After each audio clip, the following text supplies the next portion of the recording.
संवरिया रे सांवरिया।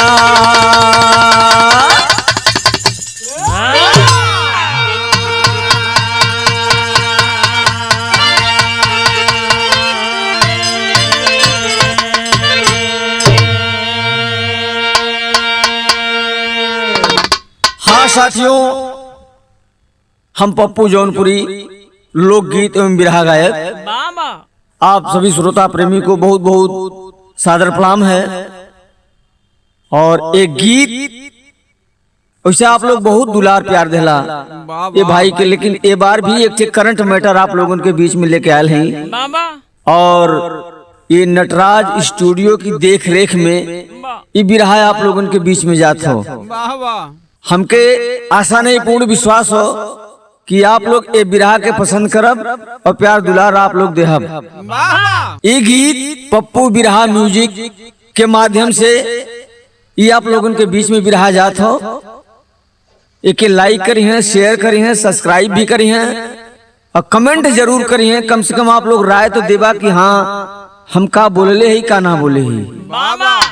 आई एकदम बिल्कुल करंट मैटर हो और भूमिका का लाइन है मास्टर।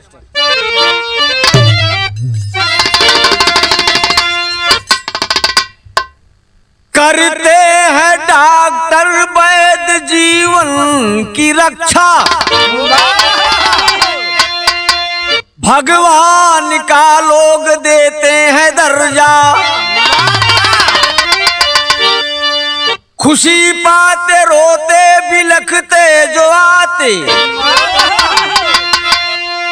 ट्रीटमेंट करवाते लेकर के कर्जा। गवा देते सब वो दवा करते करते, जियो मरो बस मिले खाली पैसा।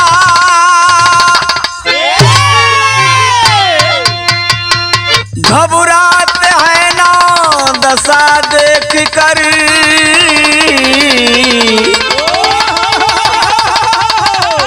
पेमेंट कर दो यहाँ रूल ऐसा।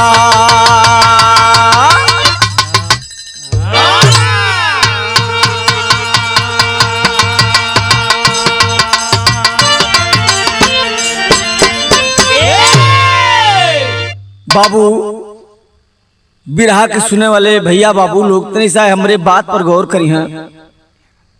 आज डॉक्टर जी के भगवान को रूप देवल जाला, लेकिन आज वो परिवेश बदल गया। वो डॉक्टर लोगन में वो खूबी ना मिलत हो जेके भगवान के लोग दर्जा देला। आज तो ऐसा बिजनेस हो गया हो, आप आयल हुआ मुसीबत में, आपके मुसीबत उनसे ना मतलब हो। आपका पेशेंट आपका मरीज अगर वहाँ मर भी गया तो उससे जब तक आपसे पेमेंट नहीं करा लेंगे वो तब तक आपको छोड़ने वाले नहीं हैं। तो ऐसे ये डॉक्टर के आप लोगों के एक विशेष चरित्र मिली है बिरहा के अंदर। एक लाइन गजल का नमूना हमारा।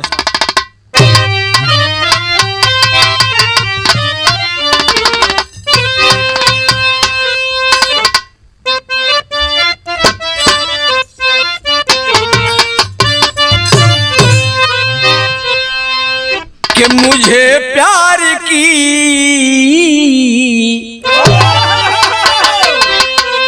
अरे मुझे प्यार की जिंदगी देने वाले,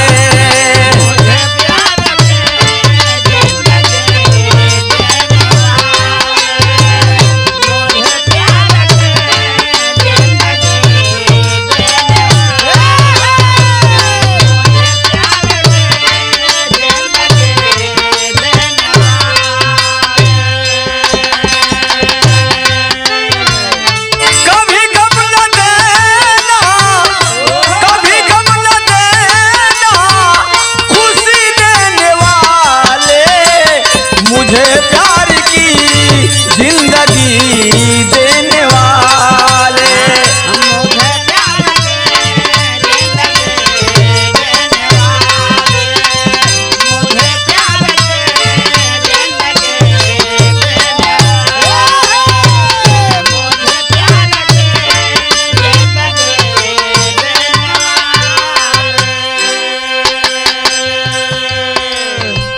बिरहा में संकेत कैलन कवि जी बाबू। का संकेत कैलन?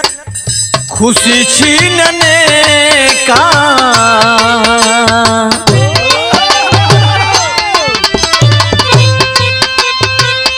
खुशी छीनने का न हक है किसी को।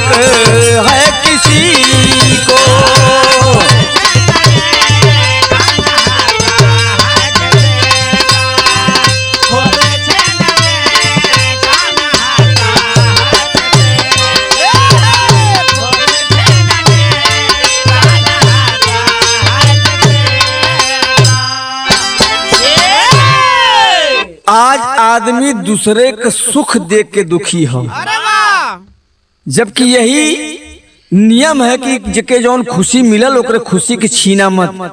ये बिरहा में आप लोगन का यह एकदम स्पष्ट हो जाइए कहानी कहाँ से हो, कहाँ से लेवल गई हो, संकेत हो।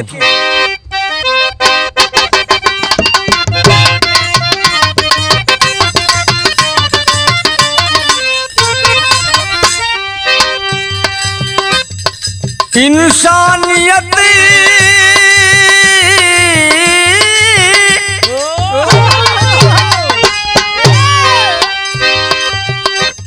इंसानियत इंसान से क्यों दूर जा रही, विश्वासघात धोखा ही जड़ जमा रही।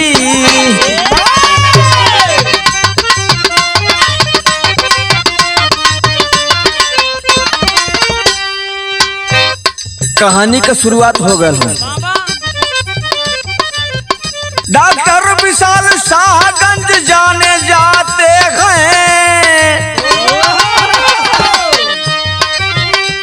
रोगी होते हैं ठीक अच्छे माने जाते हैं।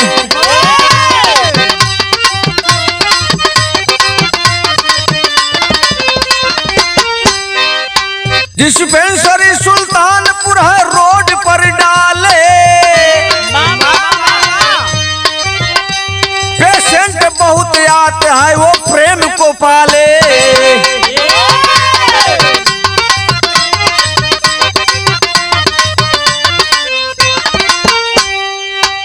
तनी कहानी के भी आप लोग समझ लें ताकि बिरहा एकदम बिल्कुल शीशा मतीन चमक जाओ। शाहगंज का नाम आप लोगों ने सुना होगा मित्रों। शाहगंज से यानी आजमगढ़ से और लखनऊ के लिए एक रोड आया जो शाहगंज होते हुए जाता है। शाहगंज से लगभग 3 किलोमीटर आप सुल्तानपुर रोड पर जब चलेंगे तो एक डिस्पेंसरी मिली, एक अस्पताल मिला। उस अस्पताल के डॉक्टर थे डॉक्टर विशाल साहब।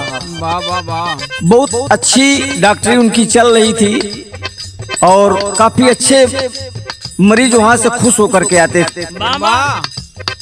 अब तनी ये कहानी के आप लोग यही छोड़ देंगे। डॉक्टरी बहुत बढ़िया चलत हो, मरीज आवत हुआ ठीक हो के जात हुआ। अब कहानी तनी दूसरी तरफ आप लोगों के लेके चलत है। कहाँ? राजकिशोर बूढ़ूपुर के रहने वाले हैं, राजकिशोर बूढ़ूपुर के रहने वाले हैं। डॉक्टर के चाचा राजेंद्र बड़े निराले हैं।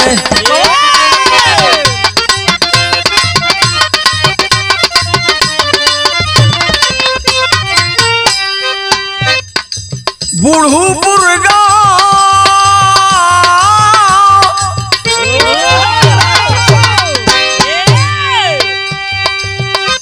राजकिशोर मोदी सराय का आप लोगों ने नाम सुना होगा। उसी के बगल में वो गांव है बूढ़ूपुर।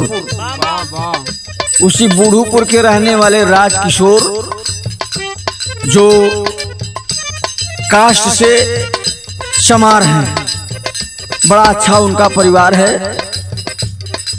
लेकिन डॉक्टर के जो चाचा राजेंद्र थे, ये बूढ़ूपुर के रहने वाले राजकिशोर की उनसे दोस्ती थी, बहुत बढ़िया दोस्ती चल रही थी।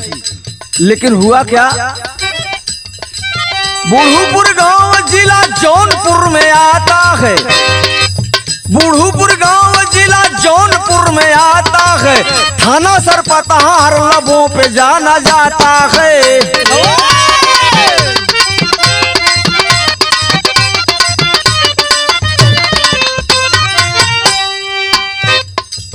तीन बेटी किशोर बेटा एक पाए हैं, सऊदी में काम करके बच्चों को पढ़ाए हैं।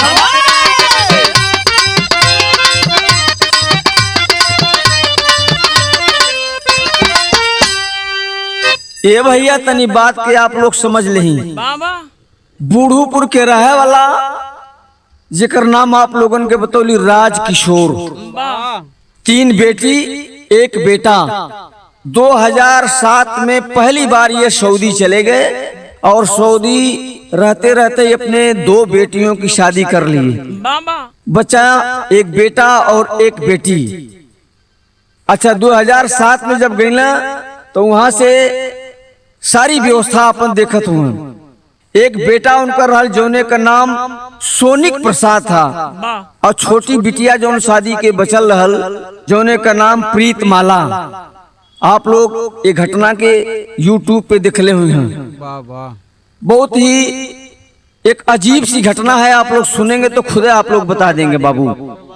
आखिर हुआ क्या, कुछ दिन बीतने के बाद बेटा जो सोनिक प्रताप था उसकी तबीयत खराब हो गई, और जब उसकी तबीयत खराब हो गई तो शाहगंज, जौनपुर, BHU, लखनऊ, बंबई तक उस बेटे का इलाज कराए। डॉक्टरों ने घोषित कर दिया कि इस बेटे की दोनों किडनी खराब हो गई है, अब ये बचने वाला नहीं है बाबू। अंततः गत्वा नतीजा निकलल 20/4/2018 के लड़का का अंतिम सांस टूट गया। और जब बेटा ये दुनिया के छोड़ के बाबू चलल हो, उस समय मतारी कैसे रो रहल हो, एक बुढ़ाई के लाठी रहल, का भल गीत लगल।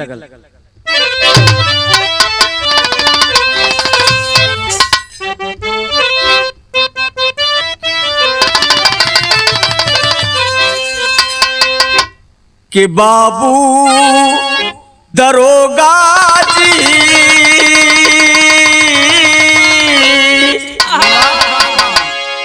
कि बाबू दरोगा जी, अरे कवन गुनैया हटला पियावा मोर, बाबू दरोगा जी।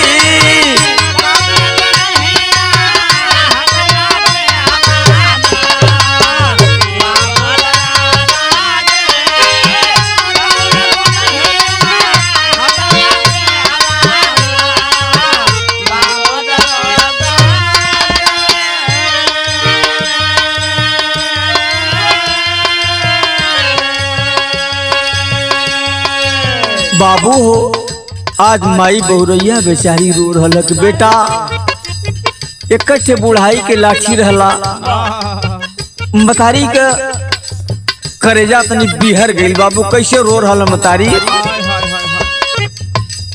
अरे मोरे बचावा हो,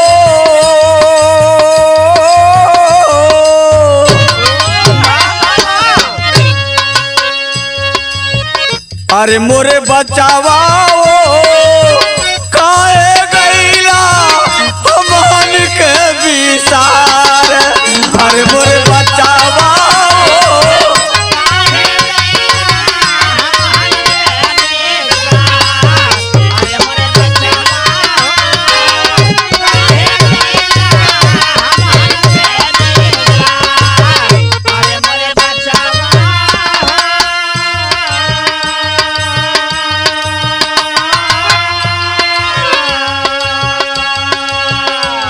आस रहल की बनवा बेटा बेटा बूढ़ौती के लाठी।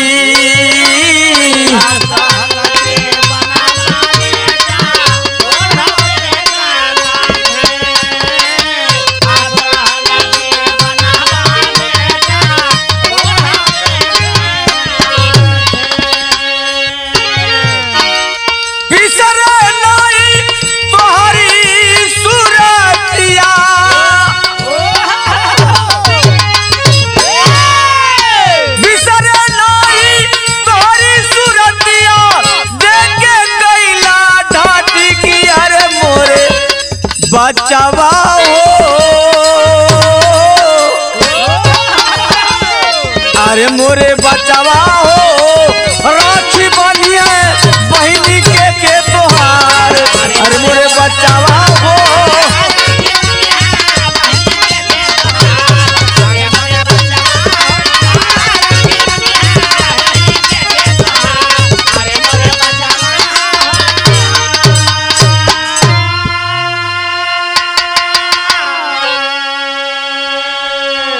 भैया तोहार छोट बहन आखिर केकरे हाथे में केकरे कालाई में राखी बानी हो भैया।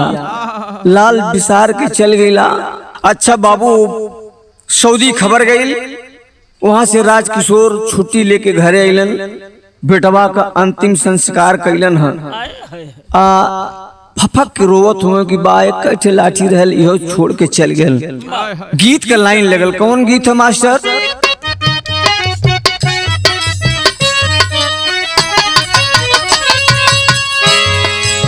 इशारा कैले मास्टर। सेज चढ़ते डर लगो मोरी गोइया,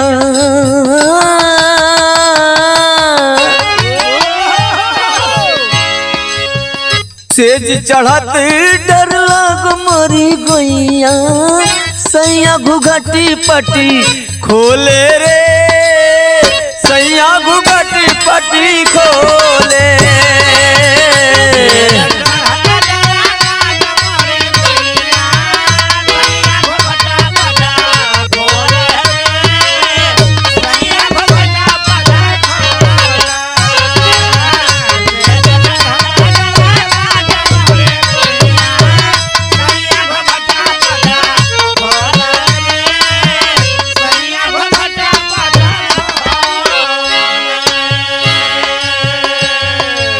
राजकिशोर सऊदी में जब खबर लगल बाबू घरे आयल हूँ, भाव में कवि जी संकेत करत हूँ उनका।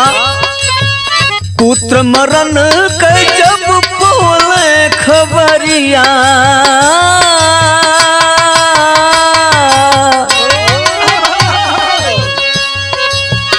पुत्र मरण के जब बोले खबरिया, नैनन निरिया बहावे हो, नैनन निरिया बहावे।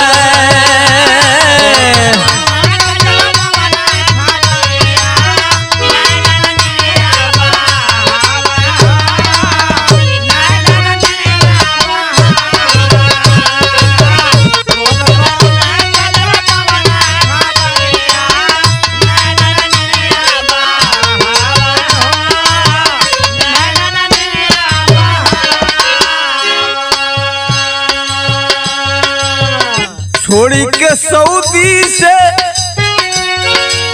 तब अइले भवनवा,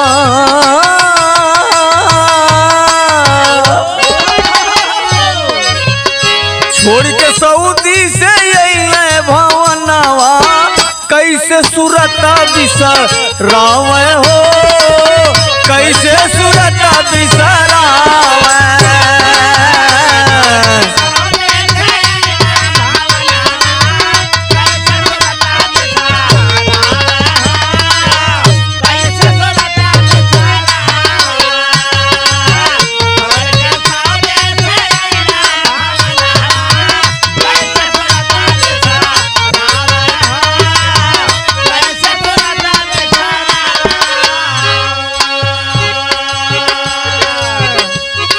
रो रहा हूँ बाबू अंतरा के लाइन में कितना बढ़िया भाव लिखत हूँ कवि जी का।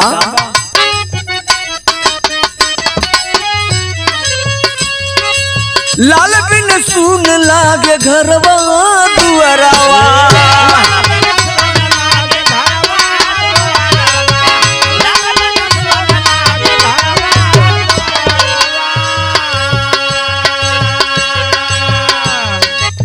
अब हम जी अब बेटा के करे सहारावा।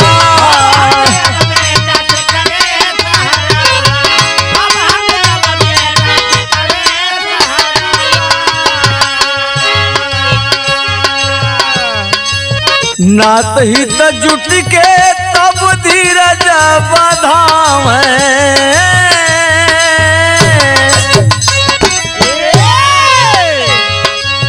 नात ही त जुट के तब धीरज बनावे।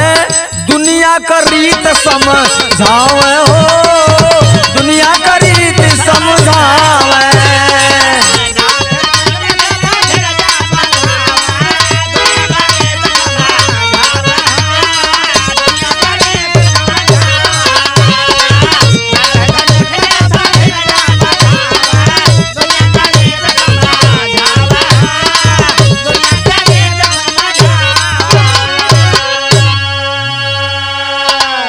हितनाथ जे भी दुआरे पे जुटल हो समझावत हो कि भैया ये तोहरे ऊपर ना पड़ल हो, ये पूरी दुनिया के ऊपर पड़त हो। अगर कोई एक आदमी के ऊपर पड़त तो बर्दाश्त नहीं कर पावत। ते नाते आप रोआ गावा मत, जौन होवे कर रहल मालिक के देह मंजूर रहल तो ये के आप मान के चला। लेकिन बाबू हो भैल का एक लाइन गीत लगल। कौन गीत हो मास्टर?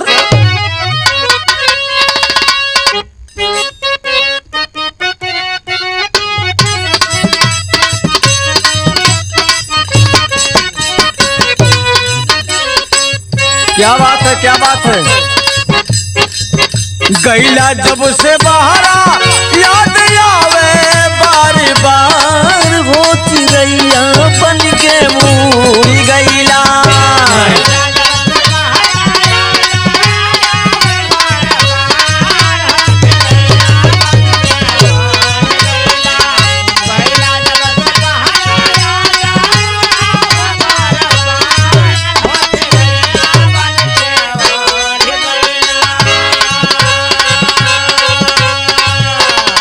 जब से बहारा याद आवे बार बार, हो चिड़ैया बन के उड़ गैला। राजा जी हमारे हो चिड़ैया बन के उड़ गैला।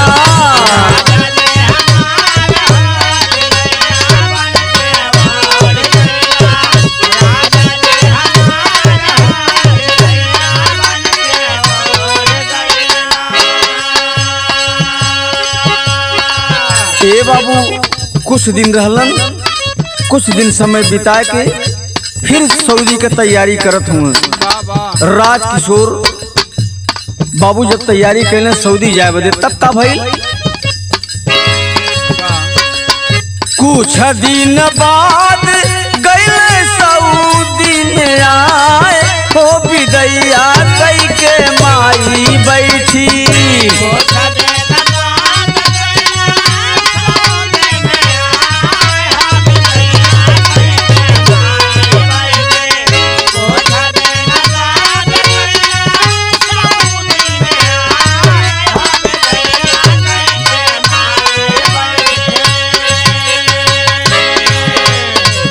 कुछ दिन बाद गए सऊदी में आए, हो विदैया कई के माई बैठी। रोए बिल खाए हो विदैया कई के माई बैठी।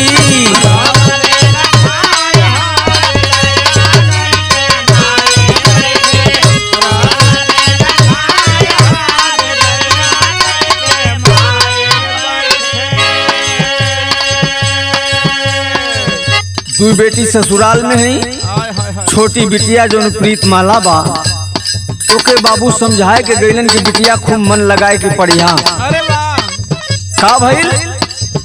प्रीत माला बेटी पढ़ मनावा लगाई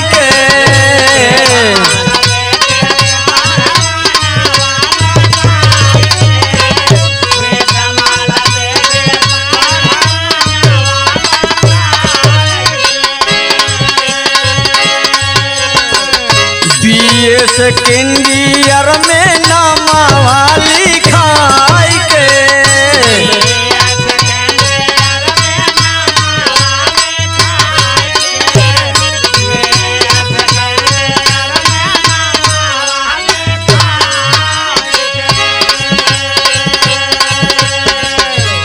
बेटी प्रीतमाला बीए पार्ट 2 यानी बीए सेकेंड ईयर में अपन नाम लिखौले बा।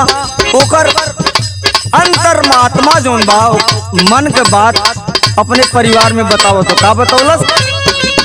नर्स बन के सेवा करब मरीजन के पाए हो विदैया कई के माई बैठी।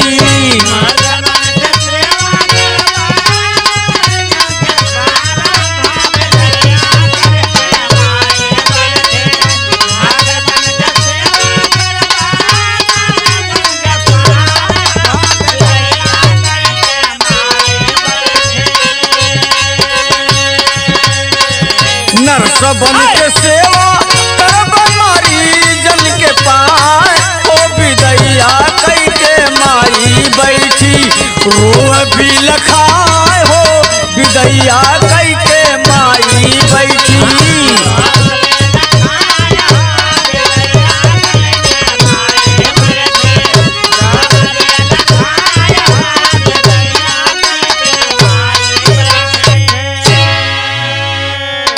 ए भैया बेटी के समझाए को सऊदी गेलन, बिटिया मन लगाई कि पढ़त हो। सन 2021 में जब फिर दोबारा राजकिशोर घरे अइलन तब बिटिया अपने मन की बात कहे लगल कि बाबू अब का विचार हो कने की बेटी देखा अब एक कठे बेटा रहल वो छोड़ दिला तो ही बचल हो। अब सऊदी उदी हमके जैले का जरूरत ना है न। अब हम जब सऊदी जाई तब बाबू हो जब तू सऊदी ना जाइबा तो हमार बड़ी इच्छा है कि बाबू हम नर्स बने चाहते हैं। कल बेटी ऐसा कोनो बात ना बोला कितना खर्चा आई। बेटी बतौलस कि बाबू कम से कम 2-2.5 लाख रुपया खर्च आई। कल बेटी थोड़ा सा हमके समय दे दा, थोड़ा सा समय दे देबू तो हम आपके पढ़ा दे। लेकिन वो समय बाबू यह जीएनएम के कोर्स करे चाहत रहल बिटिया, लेकिन अब 2.5 लाख रुपया लगे कहो तो बाबू समय मांगत हुन। अच्छा इतना ना बाबू को विश्वास दियो ना बिटिया के कि बेटी तू घबरा मत हम तो के पढ़ा दे। ऐसे कि हमारे ठे मित्र हुआ राजेंद्र सलेमपुर का, उस सलेमपुर का राजेंद्र वो नहीं के चाचा मनिया उनके बड़े भाई के लड़का जोन बा डॉक्टरी खोले हुआ शाहगंज में। हम बात कर लेते तब तक चल के वहाँ कुछ दिन अपन रहा, धीरे धीरे व्यवस्था करके तुम्हारे एडमिशन भी करवा दे। अच्छा यह बात मानकर राजेंद्र के लिए आए के डॉक्टर विशाल के यहाँ शाहगंज पहुंचत हुए। भइल का मास्टर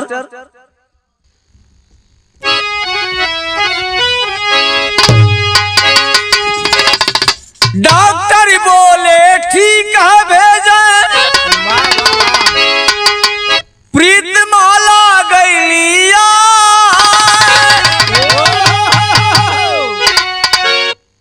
24 घंटा रहना होगा। बेटी बोले समझाए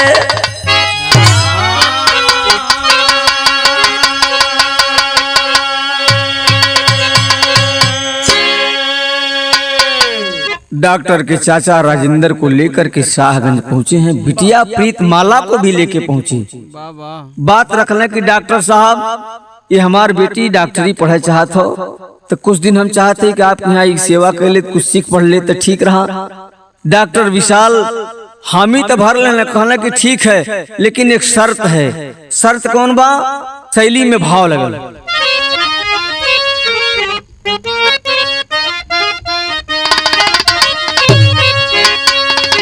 समझौता नहीं काम से होई, अरे समझौता नहीं काम हो, समझौता नहीं काम से होई।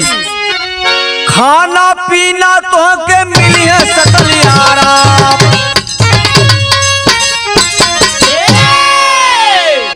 खाना पीना रहे बदे सुते बदे बैठे बदे सारी व्यवस्था दे दे बेटी, लेकिन मरीजन के सेवा करे में चूक ना करे खो। दूसरी चीज 24 घंटा यहाँ ड्यूटी देवे खोई। बाबू उनका राजकिशोर कहना ठीक हो साहब, कोनो दिक्कत ना हो। जब आप बेटी मानी ले ले हुआ तो हमार बेटी आपका बेटी।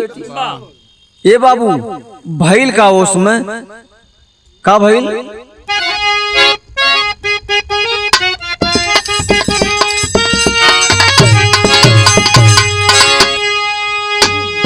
अरे डॉक्टर साहब पता नहीं बोली,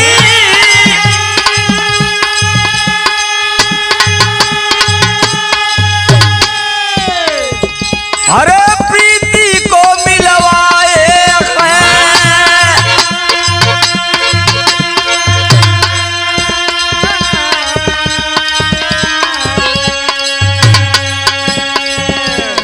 जनवरी 2023 में हॉस्पिटल का रूल समझाए हैं।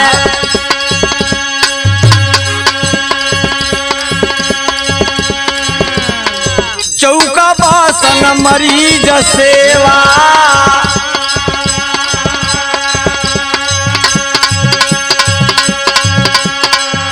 अब सारा काम कराए हैं।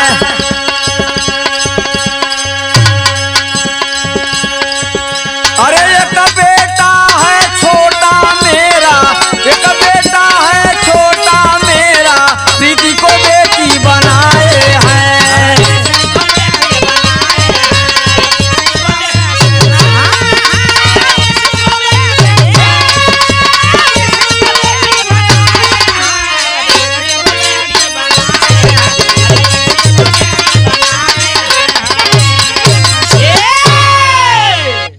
सारा अस्पताल का रूल समझा देने कि बिटिया एक मेरा छोटा बेटा है और इसका भी तुम्हें ध्यान देना है।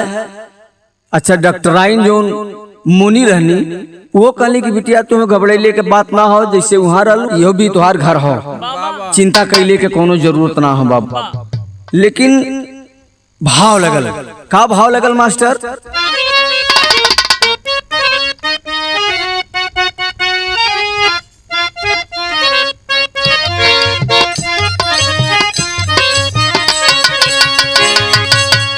तुहाँ के चढ़ई मैया नारियर चुनरिया की गंगा मैया,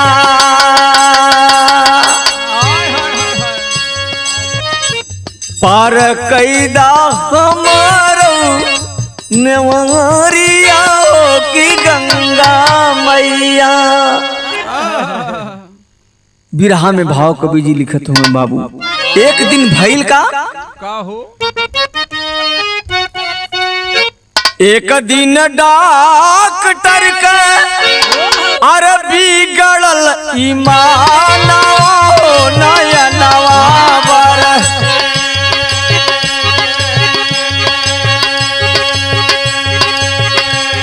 एक दिन डॉक्टर का बिगड़ल ईमानवा हो नयनवा,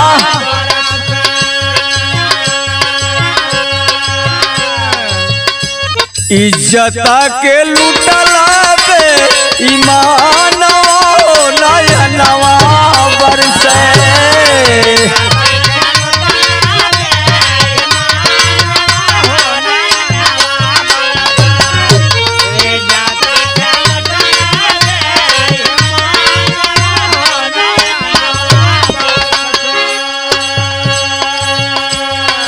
ए बाबू तनी कहानी पर आप लोग ध्यान दें।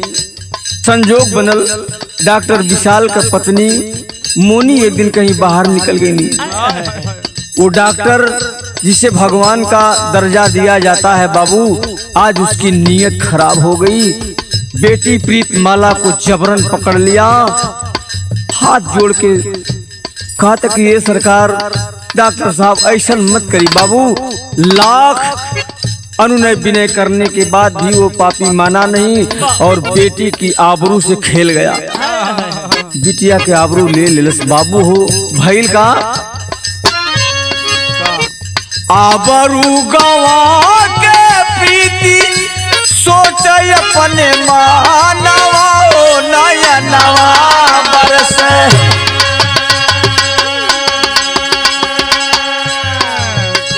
आबरू गवा के प्रीति सोच अपने मानवा ओ नया नवा बरस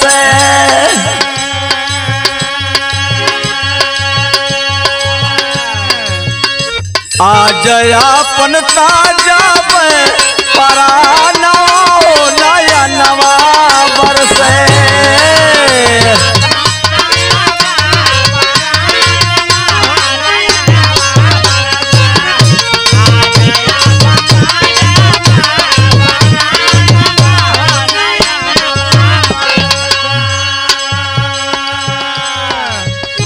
आबरू लूट गल। बेटी सोच रहल बा कि जे के हम बाप मानत रहली आज हमरे आबरू के लूट लेहलस हमार जियल धिक्कार हो। यह सोच करके बाबू कहलस कि आज अपने हम प्राण के त्याग दे। कैली का बिटिया प्रीति हाथे क नशा कटली तौने छानावा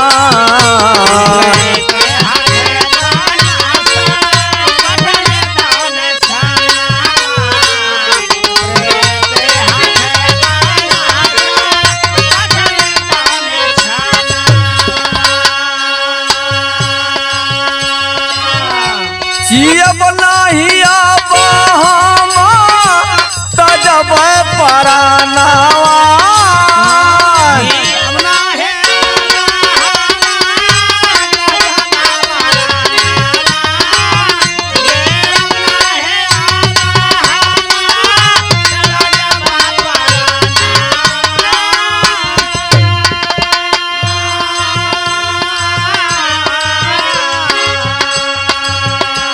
ए बाबू वही रात में अपने हाथे का नस काट लेनी है। अपने हाथे का जब नस काट लेनी है डॉक्टर विशाल देखत हुए करे ये तो बंधक से बुरा हो जाई और ये बात अगर बाहर निकलल तो हमार जीव भी धिक्कार हो जाई। यह सोच करके बाबू कहले का डॉक्टर विशाल का सुखल बा परानवा ओ नया नवा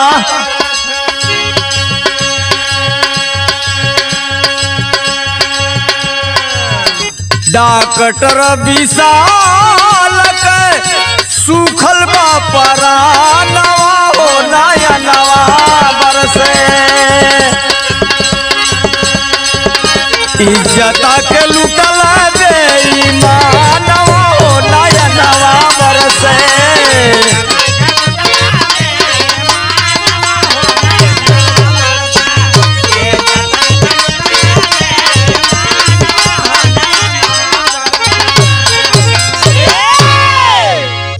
उस समय बाबू तारीख रहल 20 अगस्त। हाथ के जब नस काट ले ली है डॉक्टर सोच गए कि अब तो बड़ा गड़बड़ हो जाई। आनन फानन में शाहगंज किसी हॉस्पिटल में ले जाकर के उसका इलाज करवाते हैं, पट्टी उट्टी बधा करके। 11 बजे रात को उस बिटिया को ले जा करके बूढ़ूपुर ग्राम उसके घर पहुंचा देते हैं। मतारी अपनी बिटिया के हाथ में पट्टी देखने कहने की बेटी कैसे? डॉक्टर कहने के अरे भाई वो लड़खड़ा के गिर गई इसलिए इसका जो है इसको चोट लग गया, कोई दिक्कत नहीं है, आज हम रहेंगे नहीं इसलिए हमने बिटिया को लाके पहुंचा दिया आपके यहाँ, और एक दिन 2 दिन इसको रहने दीजिए फिर हम आएंगे इसको लेके जाएंगे। ए बाबू डॉक्टर तो बटोलने गिर गया यार। मतारी के जब शंका भइल कि आखिर गिरल तो यहाँ कैसे कटल, यहाँ कटले का कोनो मतलब तो हो ना। ये लिए फोन कैली मोनी डॉक्टराइन की। मोनी डॉक्टराइन बतौली कि टमाटर काट रही थी उसका हाथ कट गया। अब बताइए दाहिने हाथ से वो टमाटर काट रही तो हाथ में काटेगी कि? हाँ बताइए। अच्छा वहाँ एक कंपाउंडर था जिसका नाम दीपू बताया गया।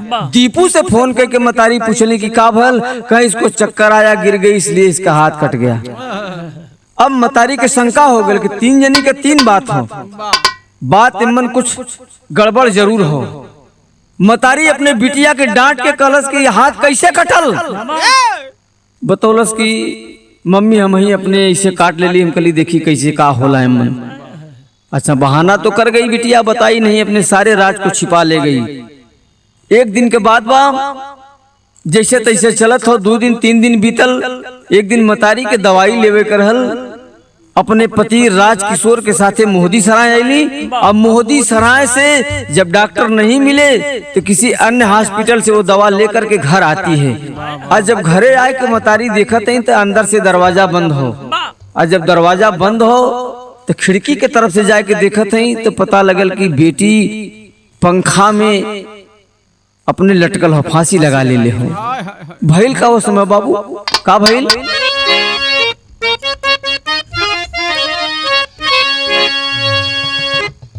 कि प्रीति प्रीति कही के अरे खोलावली केवड़िया के, अरे पंखा से झूलल रहली अब लगा के फांसरिया। बिटिया का लाश देखते ही पंखा में लटकल हो, लगली चिल्लाए माई, अरे पीटी पीटी छतिया के, टोला यो मोहल्ला के जुटी गईल नर नरिया। छाती पीट पीट के मतारी रोत बाबू। अगल बगल के पास पड़ोसी लोग जुट गए। अरे भइल का आवे न मने देख दिए कि आवत है अतबले हो कागल। दोनों बिटिया के लोग फोन पे बतावाले हो। तब तक दोनों बिटिया जो ससुराल रहनी फटाफट फोन गल कि प्रीत माला बिटिया फांसी लगा के मर गई, बेटी जल्दी से तू लोग आ जा।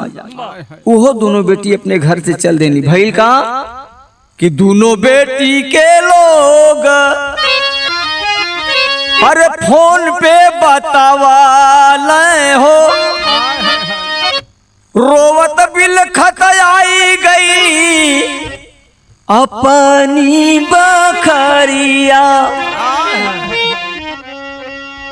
बाबू राजकिशोर सुनल फोन पे रोवैया हो। का भयल आई गईल अपनी बखरिया। बाबू राजकिशोर अपनी पत्नी के मोदी सराय छोड़ के चल गए रुधौली गाड़ी देखे बदे। 4 चक्का, चूंकि 4 चक्का ही वो चलाते थे जब से सऊदी छोड़ दिए थे। सोचल दूसर कोनो गाड़ी ले ली, वो हर चल गए। तबले हर घरे से खबर गई, फोन गई कि बिटिया प्रीतमाला फांसी लगा के अपन जान दे दे ले हो। अरे बाबू हो, बाबू राजकिशोर सुनला और चल दे वहां से। भइल का एक लाइन गीत लगल।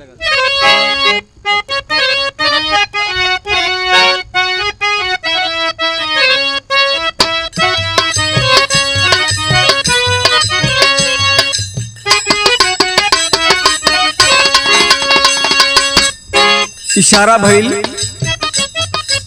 माई बाबू रहिया रोवा पीटी पीटी छातिया। यार पीटी पीटी छातिया ओ बेटी गईलू हमारा के विसारन हो रा।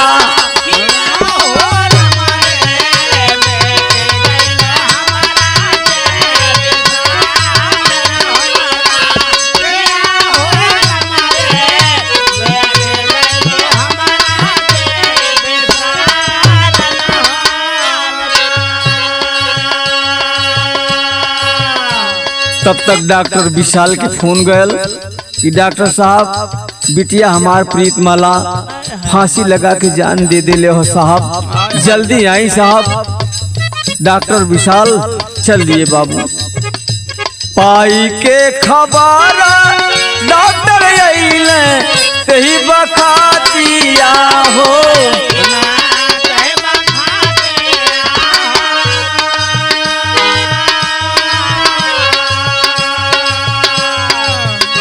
लसिया जरावा नहीं तो बिगड़ी जाई बातिया वो।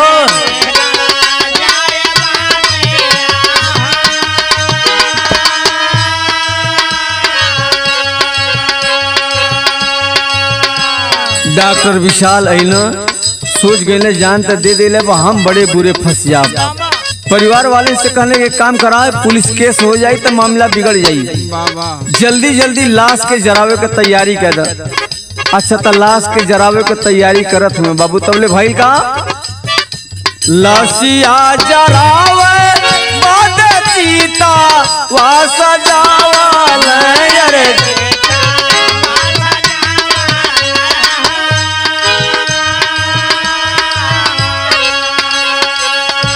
ताबले खबर बरियार नूरा।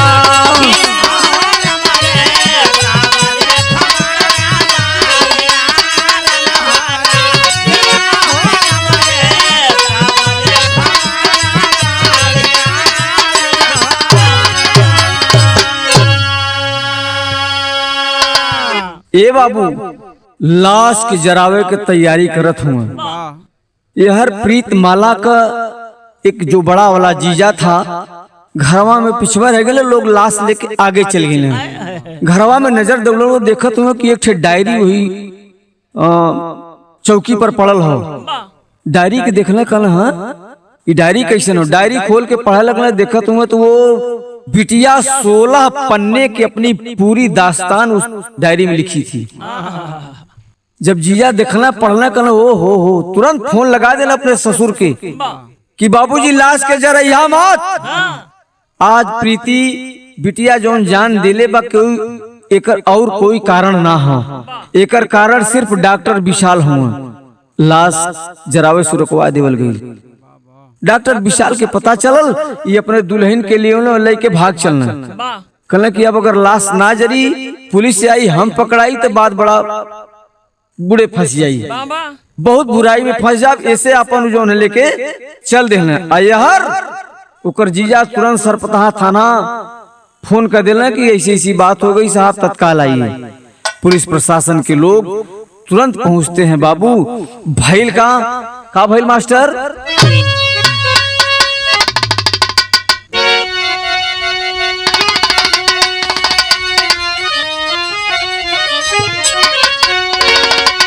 के पुलिस समनवा माई कर बयानवा बिटिया चली गईली। पुलिस समनवा माई कर बयानवा बिटिया चली गईली। अब विशाल डॉक्टर हवाई बीच बेईमानवा बिटिया चली गईली।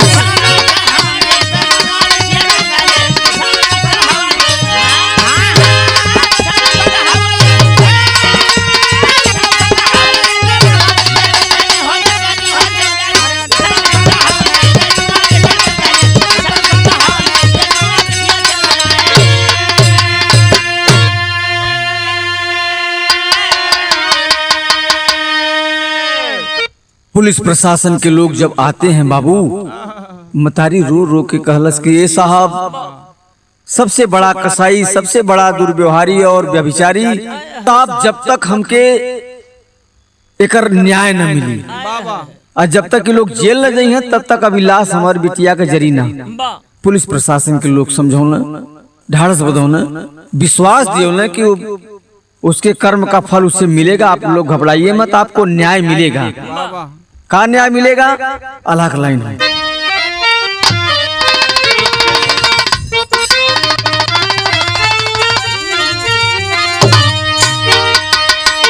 कि पुलिस समझा के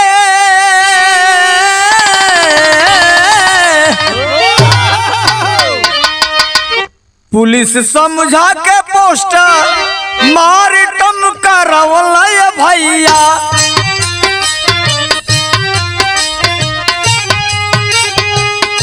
जेल जाई डॉक्टर के पूरा परिवार।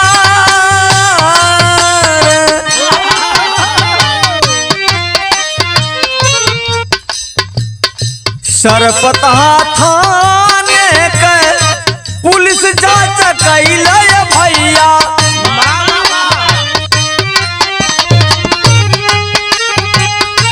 हो जाला मुलजिम दर्ज कैके भैया।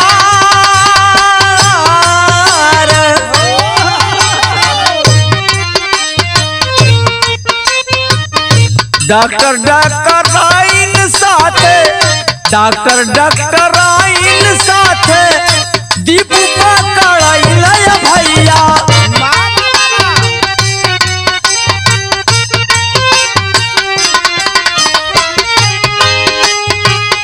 जिला जेलवा में दिहल पपियन के डारी।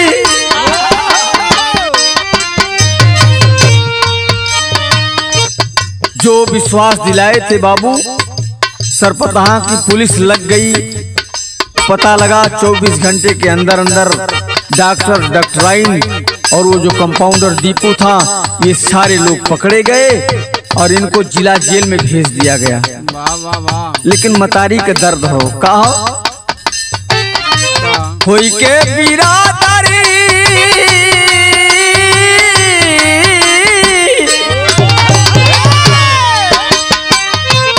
होई के बिरादर साथे धोखवा कमाइल साहब।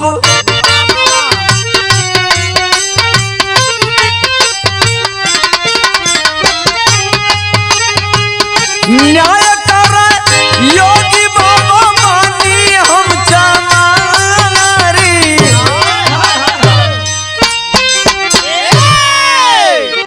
बिटिया के दर्द मतारी ही जाने ले बाबू हो। आज मतारी कहने की सरकार अब हमके न्याय चाहिए। सरकार ही कहले कि बेटी बचाओ बेटी पढ़ाओ। आखिर ई नारा अब कहाँ जाई। बिटिया ऐसे तमाम बेटिन के इज्जत लुटी तो समाज आखिर जाई कहाँ। बेटी के दर्द सह ना पोली है, अपने दिल के बात रोते बिटिया का फोटो हाथ में ले ले हैं। का कहली है बाबू, का कहली।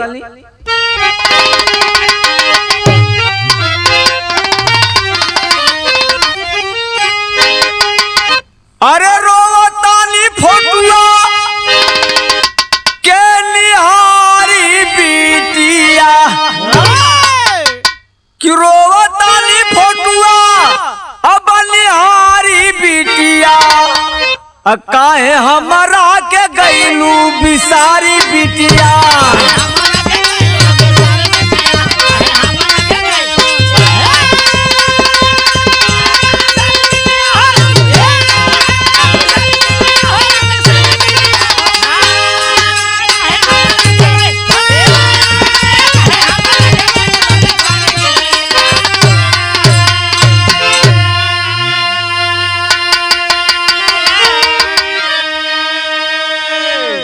बेटी के फोटो लेके बाबू हो मतारी रोल हरन बेचारी कि बिटिया काहे छोड़ के चल गईलू। का के दिन रात याद आवे तोहरी सूरतिया, और धोखावा का माया साथे डॉक्टर उता पातिया।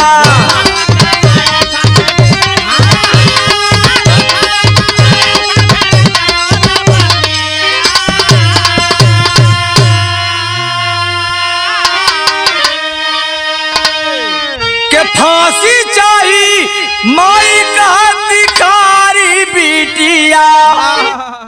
काहे हमरा के गईलू बिसारी बिटी।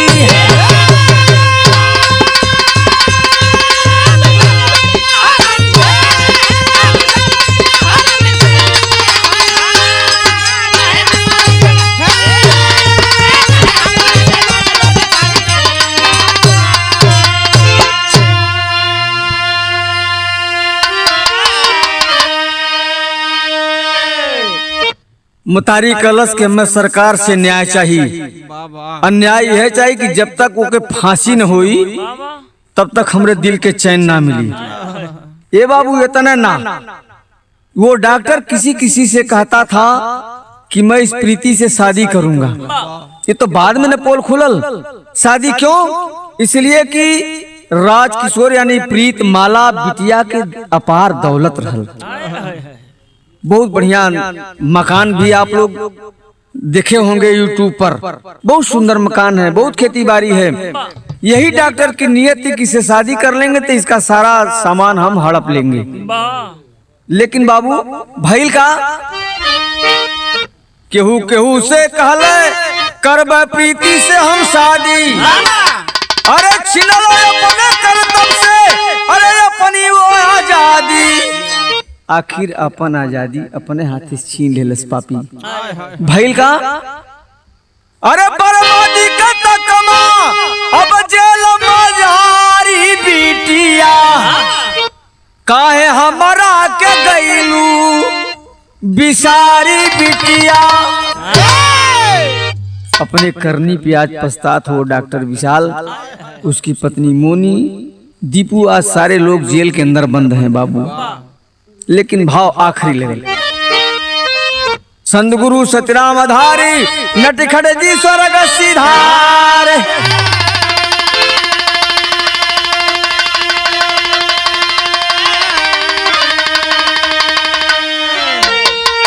दिल कर यादों की गुरु भक्ति, अब दया कभी संवारे।